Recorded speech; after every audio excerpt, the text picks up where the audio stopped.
Hello everyone, मैं हूं doctor शिखा और आपका स्वागत है मेरे यूट्यूब चैनल पे। आज इस वीडियो में मैं डिस्कशन करूंगी पॉलिप्स के ऊपर। पॉलिप्स क्या होते हैं, कहाँ कहाँ बॉडी में किस पार्ट में पाए जाते हैं, क्या इसके रीजंस होते हैं, क्या कॉजेज़ होते हैं, इसे किस तरह प्रिवेंट किया जा सकता है और होम्योपैथी में इसको लेकर क्या क्या दवाइयाँ हैं, किन दवाइयों से ये ठीक हो सकता है।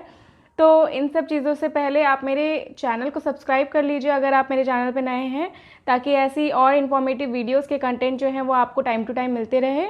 वीडियो पसंद आए तो इसे लाइक और शेयर करना ना भूलें। तो चलिए स्टार्ट करते हैं।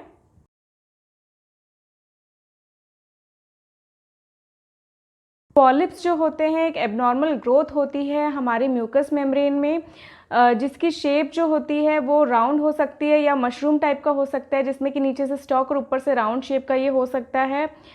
ये जो एबनॉर्मल ग्रोथ होती है ये ट्यूमर जैसा लगता है, बट ये बिनाइन होता है, मतलब कि कैंसरस नहीं होता। ये हमारी बॉडी में कई जगह में पाया जाता है, जैसे कि यूट्रस में होता है, नोज़ में होता है, ईयर्स में, कोलोरेक्टल देखा जाता है ये, और इसके साथ साथ सर्वाइकल पॉलिप्स जो हैं वो भी देखे जाते हैं। पर ज़्यादातर इसके केसेस जो होते हैं वो यूट्रस के होते हैं और आपके नेज़ल पॉलिप्स बहुत कॉमन होते हैं। अब बात करते हैं पॉलिप्स के कॉजेज़ की। इसके कॉज जो हैं वो डिपेंड करता है कि पॉलिप कौन से रीजन में आपके बॉडी में है। जैसे कि अगर वो आपके नोज़ में है, नेज़ल पॉलिप्स के केस में कॉज हो सकता है कि आपकी जो म्यूकस मेम्ब्रेन होती है, अंदर की तरफ की लाइनिंग जो होती है नोज़ में, वहाँ पर इन्फ्लेमेशन हो जाता है ड्यू टू एनी डिजीज़। तो फिर उस वजह से ये जो इन्फ्लेमेशन हो जाता है वहाँ पे पॉलिप्स ग्रो कर जाते हैं और रिकरेंट इन्फेक्शन इसके केस में हो सकता है। साथ में अगर राइनाइटिस है आपको, या फिर कोई एस्थमा की दिक्कत है, या कॉमन कोल्ड है, बहुत जल्दी जल्दी रिकरेंट कोल्ड होता रहता है, तो इन सब चीज़ों से क्या होता है कि आपका जो म्यूकस मेम्ब्रेन होता है उसको बार बार इरिटेट होता रहता है, वहाँ पे इन्फ्लेमेशन हो जाती है और लंबे टाइम तक ये होने की वजह से वहाँ पे पॉलिप्स ग्रोथ हो जाती है। तो ये इसका एक कॉज होता है।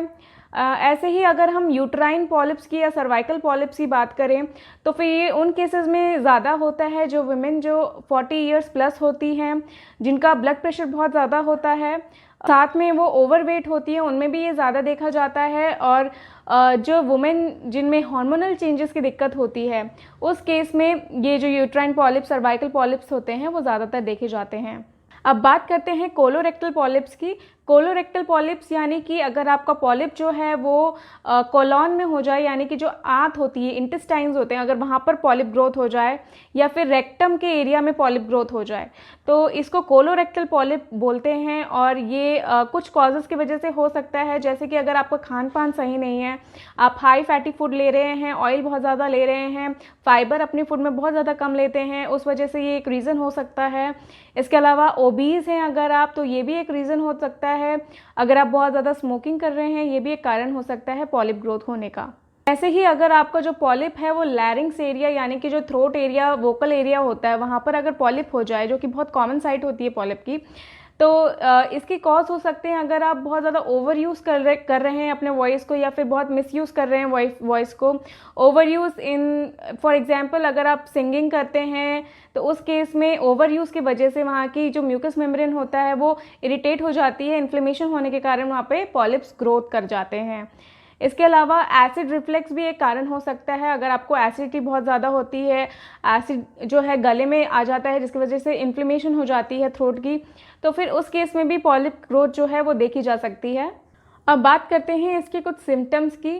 सिम्टम्स भी कॉजेज़ की तरह है, जो है हर एक रीजन पे डिपेंड करता है जहाँ पर पॉलिप ग्रो हो चुका है।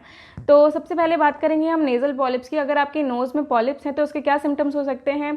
जो आपके जो सिम्टम्स हैं वो कॉमन कोल्ड की तरह हो सकते हैं, जैसे कि नाक से पानी आना, छींके आना, या फिर कई बार ब्रीदिंग में प्रॉब्लम हो सकती है, क्योंकि नेज़ल पॉलिप जो है वो आपके नाक को ब्लॉक कर सकता है, जिसकी वजह से ब्रेथलेसनेस हो सकता है। कई केसेस में स्नोरिंग की प्रॉब्लम हो सकती है, और जो लॉस ऑफ स्मेल है वो भी इसमें देखा गया है। सेकंड हम बात करेंगे ईयर की। अगर आपके ईयर में पॉलिप्स हो जाएं तो उससे लॉस ऑफ हियरिंग हो सकती है, और ईयर से कई बार अनकॉमन से डिस्चार्ज जो है वो निकल सकता है। अगली बात करेंगे हम थ्रोट की। अगर आपके लैरिंग्स में ये पॉलिप जो है वो ग्रो कर गया है तो उससे क्या होता है कि आपकी वॉइस जो है वो होर्स हो सकती है टाइम के साथ साथ। भारी हो सकती है टाइम के साथ साथ। ये पॉलिप के कुछ ग्रो होने के कुछ दिन या हफ्ते के बाद ऐसा सिम्टम जो है वो देखने को मिलता है। बात करते हैं अब स्टमक की। स्टमक में अगर पॉलिप ग्रोथ हो जाए तो फिर इसकी वजह से पेट में दर्द हो सकता है, वॉमिटिंग हो सकती है, स्टूल जब आप पास कर रहे हैं, लैट्रिन पास कर रहे हैं तो वहाँ पे ब्लीडिंग हो सकती है। ये सारे सिम्टम्स जो हैं स्टमक पॉलिप में देखे जाते हैं। इसी के साथ अगर आपके यूट्रस या सर्विक्स में पॉलिप हो जाए, जो बच्चादानी है उसमें अगर पॉलिप हो जाए तो इसमें आपके जो मेंसेस हैं, पीरियड्स हैं, वो इरेगुलर हो सकते हैं या फिर बहुत ज़्यादा हैवी ब्लीडिंग हो सकती है। इसमें मेंसेस के बीच में स्पॉटिंग देखी जा सकती है। अगर आप मेनोपॉजल एज में हैं तो फिर उसमें भी उन केस में भी स्पॉटिंग जो है वो देखा जा सकता है। इंटरकोर्स के बाद जो है पेन हो सकता है वहाँ पे यूट्रस के साइड पे। ये सारी चीज़ें जो हैं जो अगर आपकी यूट्राइन और सर्विक्स में पॉलिप ग्रोथ हो जाए तो फिर ये सारे सिम्टम्स जो हैं वो देखे जा सकते हैं। बात करते हैं इसके डायग्नोसिस की, इसका हम कैसे पता कर सकते हैं। तो अगर आप डॉक्टर के पास जाएंगे तो वो आपको कुछ टेस्ट बोलेंगे करवाने के लिए, जैसे कि अल्ट्रासाउंड, सीटी स्कैन। तो इन सब चीज़ों से क्या होगा, पता चलेगा कि पॉलिप जो है उसका साइज़ क्या है, और कई केसेस में बायोप्सी के लिए भी बोल देते हैं ताकि पता चल सके कि वो पॉलिप ही है या फिर कोई और ग्रोथ है। तो ये सारे टेस्ट होते हैं इसके। प्रिवेंशन की बात करें तो आपको इसके कॉज पे ध्यान देना पड़ेगा कि ये किस वजह से जो है नेज़ल पॉलिप बार बार हो रहा है। जैसे कि कोलोरेक्टल की बात करें तो कोलोरेक्टल पॉलिप्स जो है, अगर आपका खान पान ठीक नहीं है, स्मोकिंग बहुत ज़्यादा करते हैं, आप ओबीज़ हैं, तो आपको इन सब कारणों पे काम करना पड़ेगा। अपना वेट कम करना पड़ेगा, खान पान में सुधार करना पड़ेगा, जिसकी वजह से इन्फ्लेमेशन जो है वो ना हो और आप पॉलिप से बच सकें। तो वैसे तो एलोपैथी में इसका एक ही ट्रीटमेंट होता है कि इसकी सर्जरी की जाती है, ऑपरेट करके इसको निकाल दिया जाता है, बट उसके बाद ये रिकरेंट होने के चांसेस तो रहते ही हैं इसके। ऐसा नहीं है कि अगर आप एक बार निकलवा देंगे तो फिर उसके बाद आपको पॉलिप होगा नहीं। तो आपको कॉज पे ध्यान देने की ज़रूरत है, और होम्योपैथी जो है बेसिकली आपके कॉज पे काम करती है। होम्योपैथी में ऐसी कई दवाइयाँ हैं जो कि पॉलिप्स के केसेस में बहुत ज़्यादा हेल्पफुल होती हैं और उसे परमानेंट क्योर भी कर देती हैं। तो इस वीडियो में मैं आपको कुछ मेडिसिन बताऊंगी जो कि पॉलिप के केसेस में बहुत अच्छी तरह यूज़फुल होती हैं और अच्छे से ट्रीट करती हैं केस को। सबसे पहली मेडिसिन है कैलकेरिया कार्ब 200।